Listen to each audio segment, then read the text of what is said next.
కేంద్ర ప్రభుత్వం పెన్షనర్లపై తీసుకువచ్చిన వాలిడేషన్ చట్టాన్ని రద్దు చేయాలని కేంద్ర రాష్ట్ర ప్రభుత్వాలను పెన్షనర్ల సంఘం డిమాండ్ చేసింది.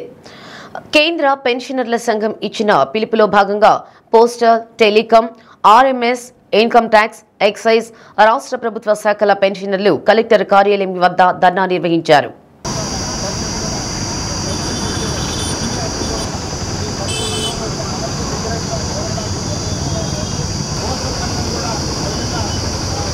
పెన్షనర్ల సంఘం నాయకులు వీరస్వామిరెడ్డి మాట్లాడుతూ కేంద్ర ప్రభుత్వం పెన్షనర్లను విభజించి పాలించే పని చేపట్టిందని, అందులో భాగంగానే వాల్యుయేషన్ స్కీమ్లు తీసుకురావడం జరిగిందని, దీన్ని పూర్తిగా వ్యతిరేకిస్తున్నామన్నారు.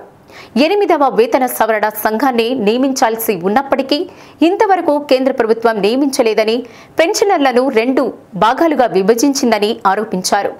సమాన పనికి సమాన వేతనం లాగానే సమాన పెన్షన్ కూడా ఇవ్వాలని ప్రభుత్వాన్ని విజ్ఞప్తి చేశారు.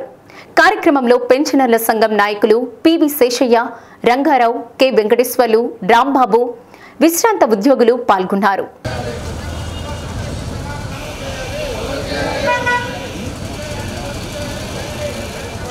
అఖిల భారత సంఘాల పెన్షనర్స్ అసోసియేషన్ తరఫున పార్లమెంటులో ఫైనాన్స్ బిల్లులో ప్రవేశపెట్టిన పెన్షన్ వ్యాలిడేషన్ క్లాజును రద్దు చేయాలని, 8వ వేతన సంఘాన్ని వెంటనే నియమించి ఆ యొక్క సిఫార్సులను పెన్షన్లందరికీ కాలపరిమితి లేకుండా అందరికీ సమానంగా అమలు చేయాలని, సమాన పనికి సమాన వేతనము, సమాన పెన్షను అందరికీ ఇవ్వాలని, ఈ యొక్క 4 క్లాజుల మీద అఖిల భారత సంఘాలు ఇచ్చిన పిలుపు మేరకు ఈరోజు ఒంగోలు నందు BSNL, postal, RMS, income tax, excise, మిగతా సెంట్రల్ గవర్నమెంటు అన్ని సంఘాలు, రిటైర్డ్ అయిన సంఘాలు ఈ సంఘంలో పాల్గొని ఈరోజు మానవహారం నిర్వహించడం జరిగినది.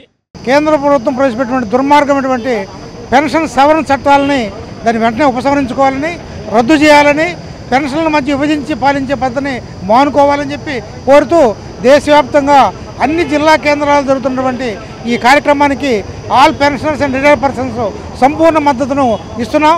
మా సభ్యులందరూ కూడా ఈ కార్యక్రమంలో పాల్గొన్నాము. కేంద్ర ప్రభుత్వం చాలా దుర్మార్గంగా పీఆర్సీని నియమించలేదు. దాదాపుగా 2026 జనవరి నుంచి అమలు జరపాల్సి ఉంటే ఇంతవరకు కమిషన్ నియమించలేదు. అట్నే ఇంతకుముందు రైల్వే కన్స్ట్రక్షన్ ఉంటే రైల్వే కన్స్ట్రక్షన్ ఎత్తేసారు. అంతేకాకుండా డిఏ 5% పెంచాల్సి ఉంటే 2% మాత్రం పెంచారు. కేంద్ర ప్రభుత్వం చాలా దుర్మార్గం వ్యవహరిస్తుంటే రాష్ట్ర ప్రభుత్వం ఇంకా అంతకంటే దుర్మార్గంగా వ్యవహరిస్తూ గత పీఆర్సీ బకాయిలు కానీ, డిఏ బకాయిలు కానీ, అట్నే రిటైర్మెంట్ గ్రాట్యుటీ కానీ, కమ్యూటేషన్ కానీ, అట్నే ఎర్రన్ లీవ్ కానీ ఇవేవి ఇవ్వకుండా చాలా దుర్మార్గంగా వ్యవహరిస్తుంది. కేంద్ర ప్రభుత్వం అడుగుజాడల్లోనే రాష్ట్ర ప్రభుత్వం నడుస్తుంది. రాష్ట్ర ప్రభుత్వం కూడా బకాయిలన్నీ కూడా దాదాపు 30,000 కోట్ల రూపాయల బకాయిలు పెన్షన్స్ ఉన్నాయి. ఈ బకాయిలను కూడా చెల్లించాలని చెప్పి కోరుతూ, ఇందులో ముఖ్యంగా కేంద్ర ప్రభుత్వ అనుసరిస్తున్న వ్యతిరేక విధానాలను నిరసిస్తూ పెన్షన్ యొక్క సవరణని బిల్లు ప్రవేశపెట్టారు. ఆ బిల్లును నిరసిస్తూ ఎవరికీ పెన్షన్ రాకుండా చేయాలని గవర్నమెంట్ భావిస్తుంది. అందుకని దాన్ని వ్యతిరేకిస్తూ ఈరోజు అందరూ కేంద్ర ప్రభుత్వ సంఘంలోని వారు, ప్రభుత్వ రంగ సంస్థలోని వారందరూ మానవహారాలు నిర్వహిస్తున్నారు. ఇక్కడ ఏం జరుగుతుందంటే పెన్షనర్లని రెండు భాగాలుగా విభజిస్తుంది కేంద్ర ప్రభుత్వం. పాత పెన్షనర్లని, కొత్త పెన్షనర్లని. ఈ యొక్క విధానాన్ని నిరసిస్తూ అందరినీ సక్రమంగా చూసి వేతన సవరణ సంఘాలను ఏర్పరచాలని, అందులో ఉన్న రికమెండేషన్